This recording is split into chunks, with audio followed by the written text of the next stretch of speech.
What's up, YouTube? Welcome back to the Knicks Cave. I'm Jan and Nick Fan, your host, and let's get right into it. But before we get into it, I want you to do me one small favor. I want you to hit that like button. I definitely want you to subscribe, leave a comment. You want to know when the next video going to drop, hit the notification bell. All right, let's get right into it.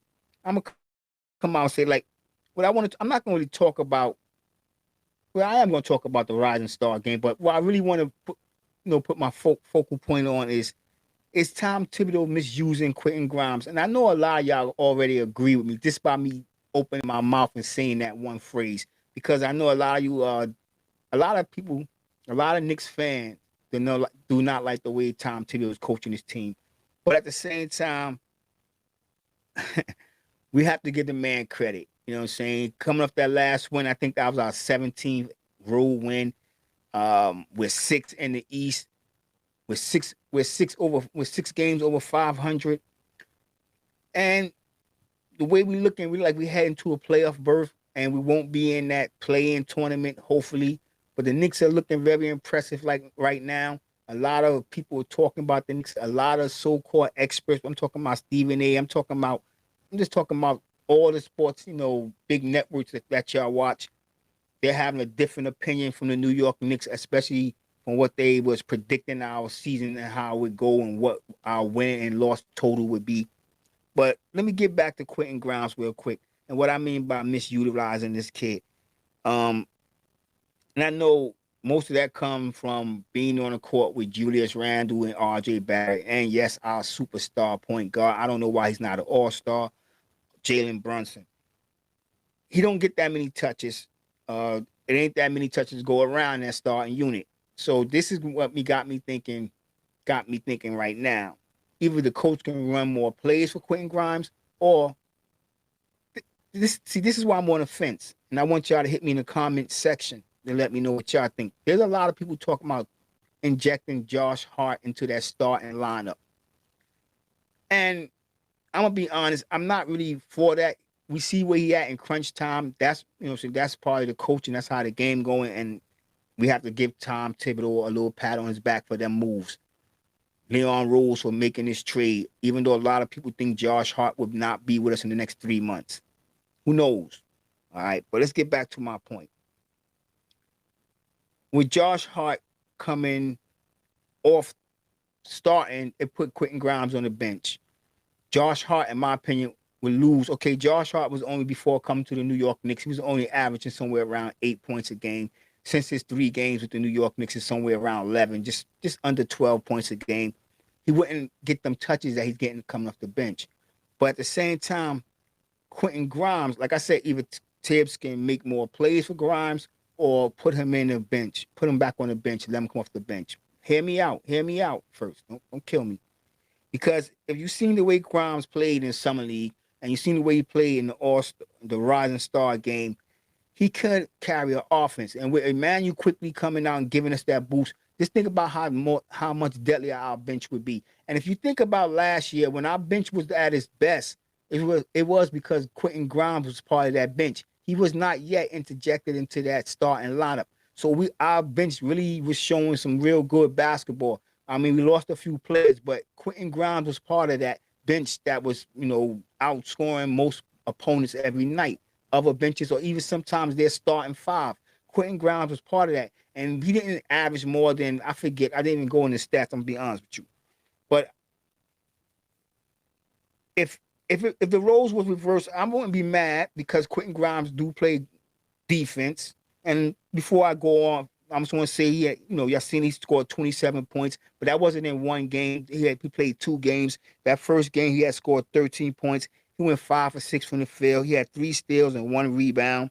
The second game, which was the championship game, Jose Alvarado, hometown kid from New York, won the MVP on a spectacular 3 at the end. He had points. He had some good moves, Jose, that is. But let's get back to Quentin Grimes. That second game, he scored 14 points. He went 5 from 8 from the field, went 4 from 7 from downtown. He had 2 blocks and 1 assist.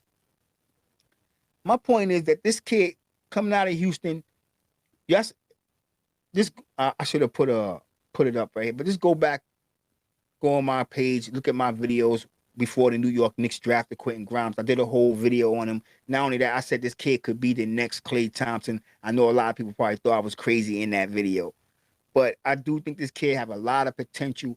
I don't think he's going to get to show it that much because who will be playing under. And my biggest fear is by the time he hit his prime and really start striving in the NBA, he won't be on the New York Knicks. That's just my biggest fear. If we can sign him before he do that, re-sign him before his contract is up, and he's not hitting that plateau where other teams are really begging for his services, the New York Knicks have a good chance of re-signing him. And I think they should, because this kid is going to be one of them kids. He's going to be one of them players like passing the torch. You know what I'm saying? Like LeBron got the torch from Jordan or whatever you want to say, like this passing the torch. He's going to be one of them players in the NBA that's going to be a star. I heard it here first. Quentin Grimes, trust me, he is. He wasn't the MVP, although Twitter had him named him MVP by default, and so did I. I'm just going to say like that. I think Quentin Grimes deserves more offensive touches. We see the touches that he get. He's very smart and intelligent with the ball. He doesn't force anything. If he see a man stepping up, he's going to dish it off, and it's going to be a high percentage shot for whoever play he's passing it to. And he's not afraid to take it to the rim. And when he's getting the ball frequently, he knocked down the three-point shots. So just think about him being not the focal point of the offense, but very much of the offense. You think how much better this kid would be. That's just my opinion. We're going to see after the All-Star break. Our next game is February 24th. We come back playing the Washington Wizards. We start off on a roll. Like I said, Tom Thibodeau got us playing good. We got 17 road wins.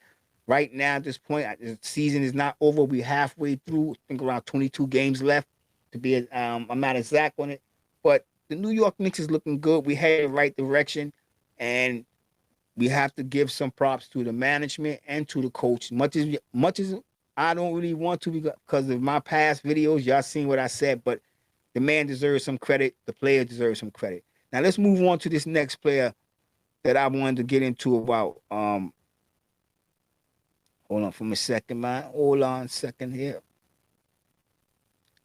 I seen the thumbnail. Let's get over here to my man, JR, Julius Randle.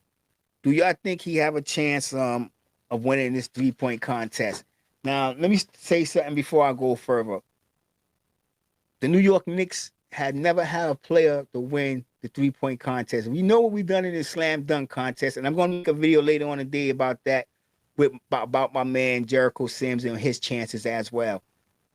But we had never had a player to win the three-point contest. And the last player we had in this contest, if memory served me well, was Steve Novak, 2013.